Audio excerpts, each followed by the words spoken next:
Hi guys, আসসালামু আলাইকুম। আশা করি কেমন আছেন, সবাই ভালো আছেন। আপনাদের আমিও মোটামুটি ভালো আছি। তো আজকে আমি আমার বাচ্চার জন্য রান্না করব। দেখেন, আমি চিকেন রান্না করব। এটাকে চিকেন স্টুও বলা যায়, কিন্তু আমি ওইভাবে রান্না করব না।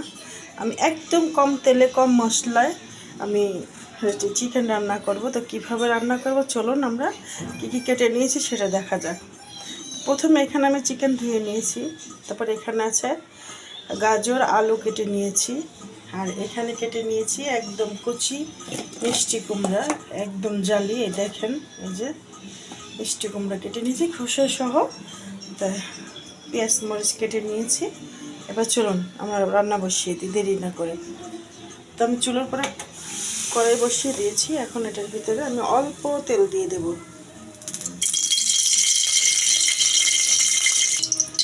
তারপর দিয়ে দেবো এটার ভিতরে পেঁয়াজ আর কাঁচামরিচ।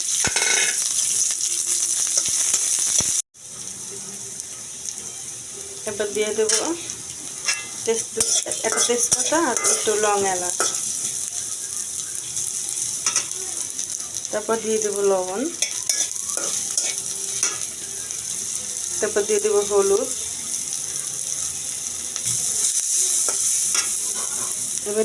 এবার দিয়ে দেবো অল্প পানি। তারপর দিয়ে দেবো বেটে রাখা মশলা।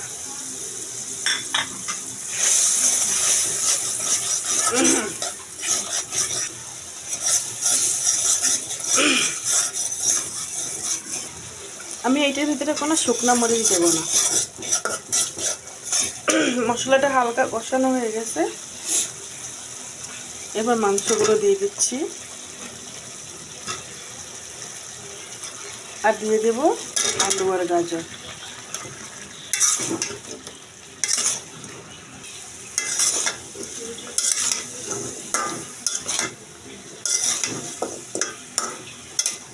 এবার আমি এটাকে সুন্দর করে ঢেকে দেব।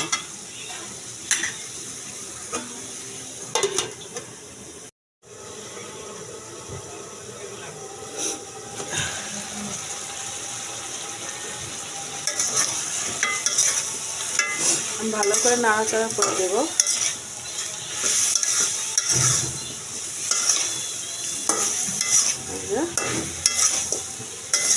এবার নাড়াচাড়া করে আমি আর একবার ঢেকে দেবো শুধু।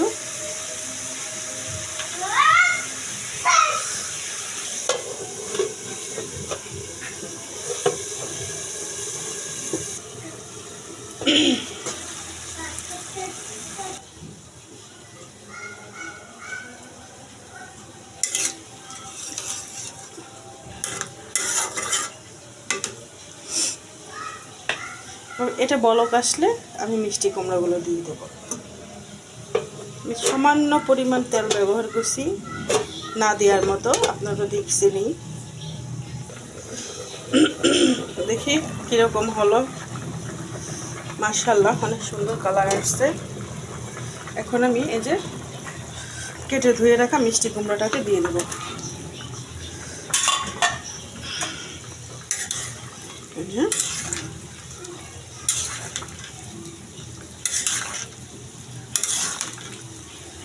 এভাবে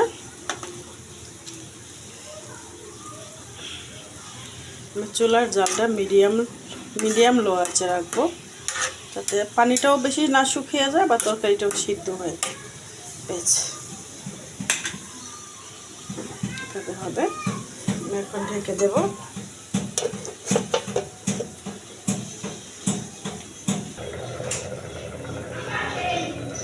তো গাইস দেখেন আমার তরকারি কত দূর, দেখি আমার তরকারিটা একদম প্রায় হয়ে গেছে। প্রায় কি হয়ে গেছে, আমার সব সিদ্ধ হয়ে গেছে। তোমাকে দেখাবো? আচ্ছা দাঁড়াও, আমার ছেলে বলতেছে আমাকে দেখাও। তো এই যে দেখেন, এই যে গাইস, এই যে স্পাইডারম্যান। তো গাইস এই যে আমার তরকারি ফাইনাল লুক দেখেন। এই যে এভাবে রান্না করছি একদম সিম্পলি তেল দিয়ে, মানে তেল আমি দেইনি বললে চলে। তো মিষ্টি কুমড়া, গাজর আর আলু দিয়ে তৈরি করে ফেললাম পারফেক্ট স্বাস্থ্যসম্মত একটা রেসিপি। এটা দিয়ে ভাত খেতে ভালোই লাগবে, তারপরে আবার বাচ্চাদের জন্য অনেক উপকার, নিজেদের শরীরের জন্য অনেক অনেক উপকার।